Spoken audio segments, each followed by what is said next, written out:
Hi, ಕೆನಡಾಯಿಂದ ಬೆಂಗಳೂರಿಗೆ ಬಂದಿಂದ ನಾವು ಒಂದೆರಡು ದಿನ ಬೆಂಗಳೂರಿನಾಗ ಇದ್ದೀವಿ. ಅದಾದಮೇಲೆ ಇವತ್ತು ನಾವು ಬಿಜಾಪುರಿಗೆ ಹೊಂಟೀವಿ. ಬಿಜಾಪುರಿಗೆ ಹೋಗೋಕೆ ನಾವು VRL ಬಸ್ ಬುಕ್ ಮಾಡಿದ್ದೀವಿ. ಇದೇ ನಮ್ಮ ಬಸ್ ಬಂದು ನಿಂತಿಂದ ಅವ್ರು ಸ್ವಲ್ಪ ಹಚ್ಚಿ ಟೈಮ್ ತೊಗೋತಾರಪ್ಪ, ನಮಗೆ ಜಲ್ದಿ ಬಿಡೋದೇ ಇಲ್ಲ ಒಳಗೆ. ಹಾಗಾಗಿ ಅಲ್ಲೇ ಕೂತಿದ್ದೀವಿ.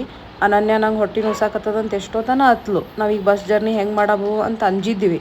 ಆದ್ರೆ ಒಂದು ಸಲ ಬಸ್ನಾಗ ಒಳಗೆ ಬಂದಿಂದ ಆಕಿಗೆ ಏನು ಅನ್ನಿಸ್ತೋ ಏನೋ, ಎಕ್ಸೈಟ್ಮೆಂಟ್ನಾಗ ಬಸ್ ಭಾಳ ಚಲೋ ಅದ ಮಮ್ಮ, ಇದು ಬೆಡ್ ಬಸ್ ಭಾಳ ಚಲೋ ಅದ ಅಂತ ಹೇಳಿ ಆಕಿಗೆ ಹೊಟ್ಟೆ ನೋಯಾಕತ್ತದ ಅನ್ನೋದೇ ಮರ್ತು ಬಿಟ್ಲು.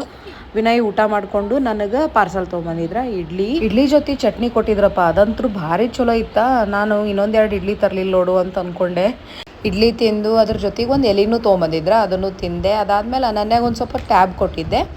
ಆಕೆಗೆ ಮನೆಯಿಂದ ಅನ್ನ ಮೊಸರು ತೊಗೊಂಬಂದಿದ್ದೆ, ಅದನ್ನೇ ತಿನ್ನಿಸ್ದೆ.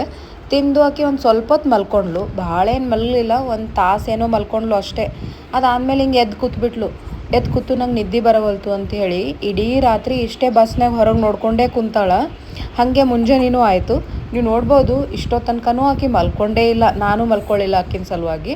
ಅದಾದಮೇಲೆ ಇಲ್ಲಿ ಆರಾಗಿತ್ತ, ಚಲೋ ಸೂರ್ಯ ಬರಾಕತ್ತಿದ್ದ. ಹಾಗಾಗಿ ಒಂದು ಸ್ವಲ್ಪ ಹೊತ್ತು ವೀಡಿಯೋ ಮಾಡಿಕೊಂಡೆ. ಇಬ್ಬರು ಟೈಮ್ ಪಾಸ್ ಮಾಡ್ಕೊಂಡು ಕೂತಿದ್ವಿ. ಹಾಗೆ ಬಿಜಾಪುರ ಬಂದೇ ಬಿಡ್ತಾ. ಬಿಜಾಪುರ ಬರೋಣ ನಾವು ಲಗೇಜೆಲ್ಲ ಇಳಿಸ್ಕೊಂಡು ನಿಂತಿದ್ವಿ. ವಿನಯನ್ ತಮ್ಮ ಬಂದರು ನಮ್ಮನ್ನು ಕರ್ಯಾಕ. ಲಗೇಜ್ ಎಲ್ಲ ಹಾಕೊಂಡು ಮನೆಗೇನೋ ಬಂದ್ವಾ. ಮನೆಗೆ ಬಂದಿರೋ ಎಕ್ಸೈಟ್ಮೆಂಟ್ನಾಗ ನಂಗೆ ಜಾಸ್ತಿ ವೀಡಿಯೋ ಮಾಡೋಕ್ಕೆ ಆಗಲಿಲ್ಲ. ಬಾಯ್.